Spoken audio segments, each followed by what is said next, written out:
What was it like? Man, boy, what a force. Um, I can tell you this, that, I always felt like I was going to be successful because I could just, when I listened to the guys playing, as I was coming up, Hmm. when I got really interested in becoming a jazz musician, I just felt inside of me, I could do this. So it's just a question of getting enough bandstand time, enough experience, put the hours in, and that it would come. But so now I get the call from him to join, and I would have to say, and I've said this to many people, who asked the same question that you just asked, is it took me about 6 months of really, just trying to lay in the cut with him till finally I came to the point as I said, oh, now I can play with this guy. It took me a long time. Okay. And his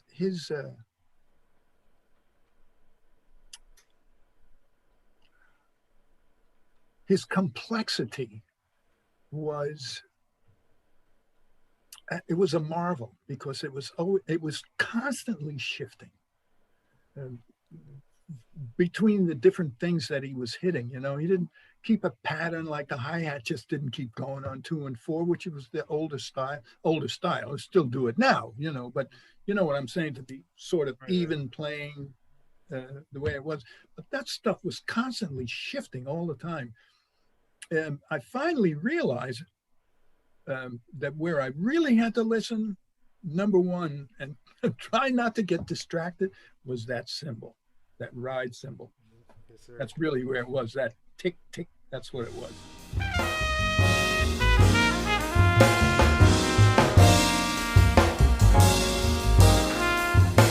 Yeah. What are some of the most valuable lessons that you learned, just like from all the people that you played with? From, of course, you mentioned Nina, and then of course Elvin and everybody else. Like, what are some of the most valuable lessons you learned just on the road with some of these people, or in the studio, or in any of those different playing situations?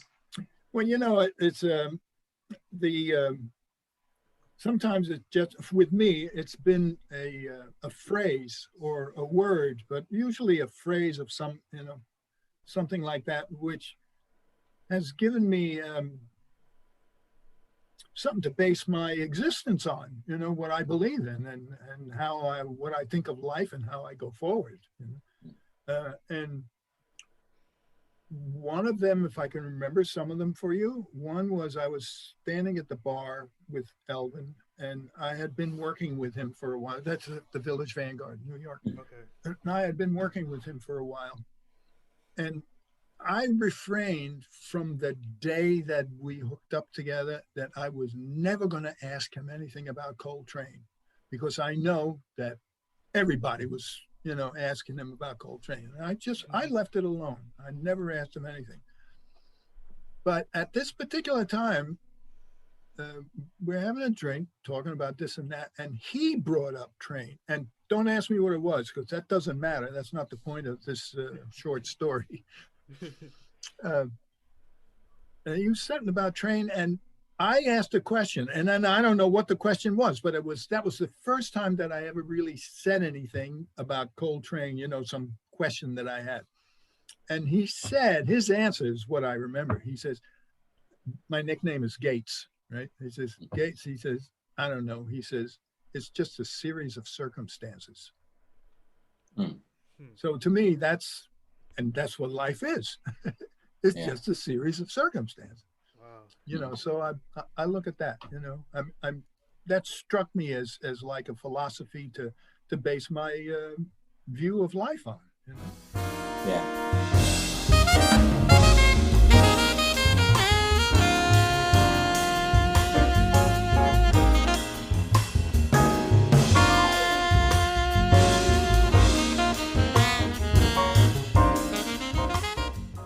Musically, you're talking about? Music. Yes, Yeah, music. musically, play the time. Time. The time is the answer for me. That's my whole reason to for being a bass player. Mm. Play the time. Okay. Play the time. That's it for me. There's nothing else. I mean, nothing else. You know, in terms of my development, you know, I really achieved a lot of stuff I achieved in my life, you know, musically, and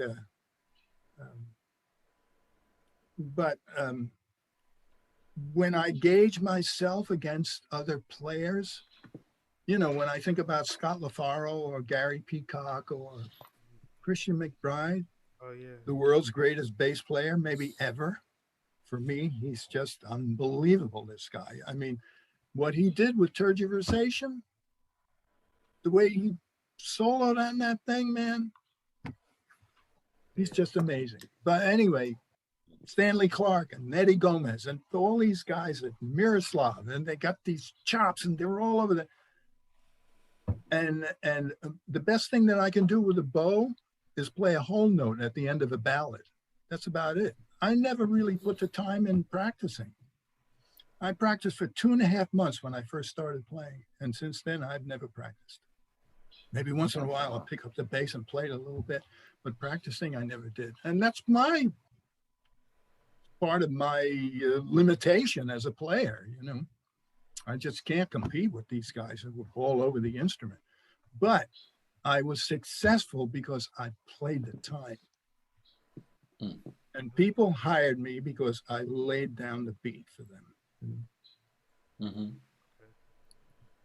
So that's the best advice that I could give. I don't care what instrument you're playing. You know, Elvin and Train, just the two of them. What were they doing? They're playing the time. They were together. Yeah. Yeah. Mm.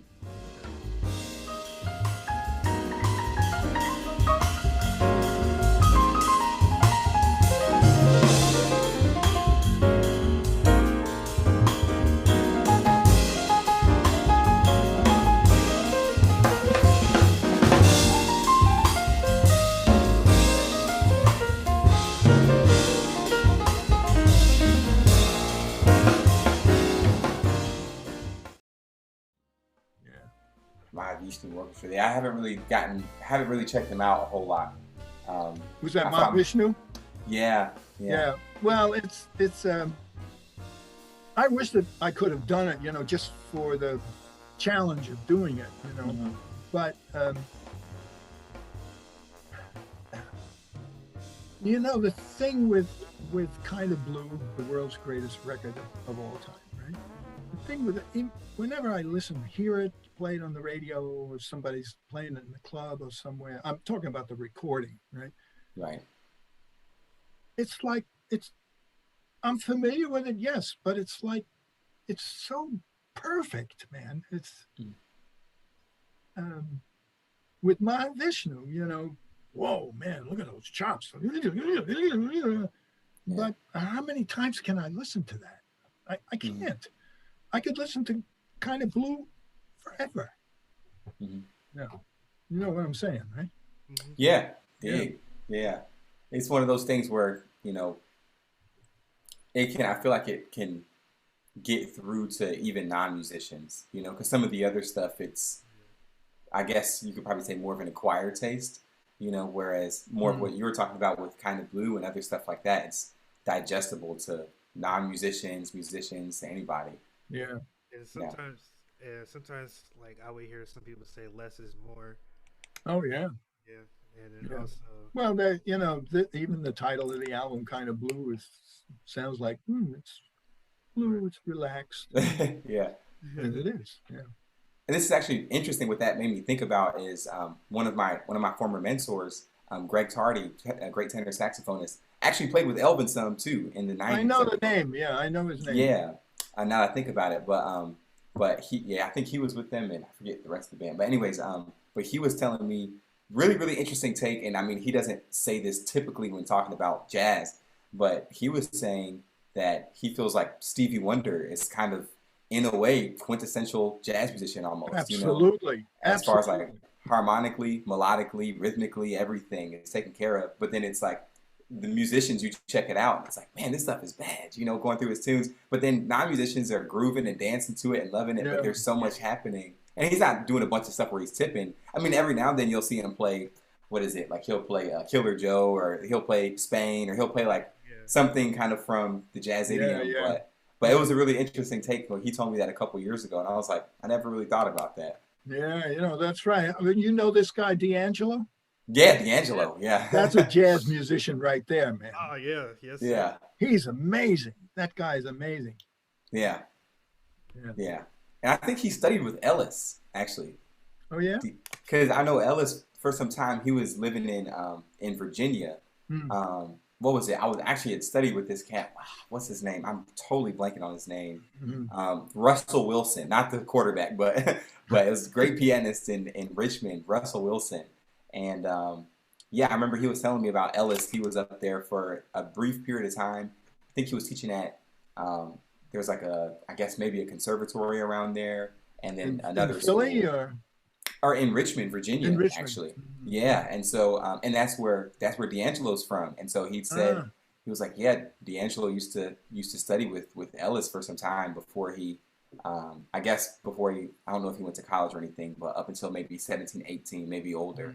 mhm, But mhm. yeah, it kind of speaks to that stuff. It's like he was Oh he yeah. was hip to everything else that was going on. Phew, So boy, what a guy, man. There's a there's a thing. I must have watched this thing 60 or 70 times, man. It's just they do this thing at the North Sea Jazz Festival. mhm, I don't know if you've seen that. yeah. Man, what a band. The band is like everybody's right there, man, at the right spot, and they've got their choreography together.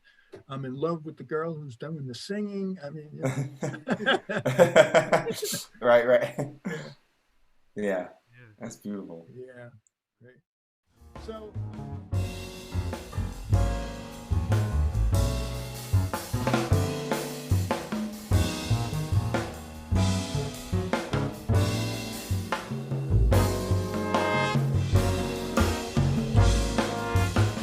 the album's done?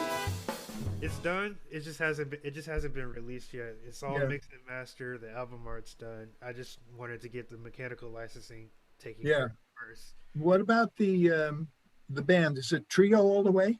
So for tergiversation, so it's me, Luther, and Right. Professor Rodney Whitaker. But for the rest of the album, it features Tim Blackman on trumpet. He went to school with us. Yeah, heard his name. Yeah.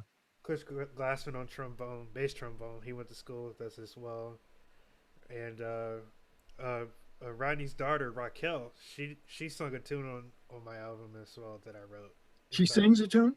yeah, it's yes. Oh, cool. The title of my record is "Remove All Fear." Oh, Uh, cool, it was cool. Very good. Did you do all the writing? for 8 of the tunes, yes. Yeah. Well, not mine, of course. I, Yeah. not, not yours, and not Thelonious Monk either. Ah, yeah. Right. Okay. Well, I'm looking forward to hearing the rest of it. That's great. I wish you all Well, the best with it, man. thank you, Thank Yeah. you.